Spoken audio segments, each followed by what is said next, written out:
અંકલેશ્વરના ભટકોદરા ગામના પરેશ પટેલની જિલ્લા ભાજપના મહામંત્રી તરીકે વરણી થતા શિવ એકતા ગ્રુપ દ્વારા તેઓના સન્માન સમારોહનું આયોજન કરવામાં આવ્યું હતું।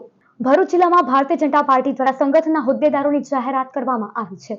આ જાહેરાતમાં અંકલેશ્વર તાલુકાના ભટકોદરા ગામના પરેશ પટેલને જિલ્લા ભાજપના મહામંત્રી તરીકે નિયુક્ત કરવામાં આવ્યા છે। પરેશ પટેલના નામની જાહેરાત થતાં જ તેમના સમર્થકોમાં ખુશીની લાગણી છવાઈ ગઈ હતી। શિવ એકતા ગ્રુપ દ્વારા ભવ્ય ઉજવણીનું આયોજન કરવામાં આવ્યું હતું। આ પ્રસંગે ડીજેના તાલે કાર્યકરો અને સમર્થકો નાચ્યા હતા તેમજ આતશબાજી કરીને ખુશી વ્યક્ત કરવામાં આવી હતી। ઉજવણી દરમિયાન પરેશ પટેલનું ફૂલહાર પહેરાવી ભવ્ય સ્વાગત કરવામાં આવ્યું હતું। સ્થાનિક કાર્યકરો અને સમર્થકોએ તેમને અભિનંદન પાઠવી તેમના નવા હોદ્દા માટે શુભેચ્છાઓ પાઠવી હતી।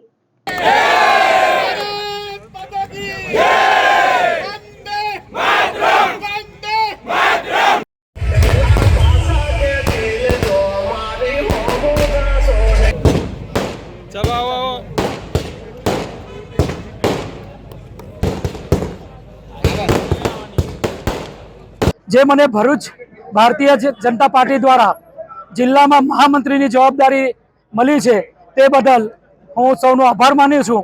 અને આ જવાબદારી જે મારી પર વિશ્વાસ રાખીને પ્રદેશે જે મારી નિયુક્તિ કરી છે એ વિશ્વાસ ખૂબ આગળ ને આગળ વધારીશ અને પાર્ટીનો વ્યાપ આગળ વધારીશ અને દરેક કાર્યકર્તાને સાથે લઈને આગળ વધીશું।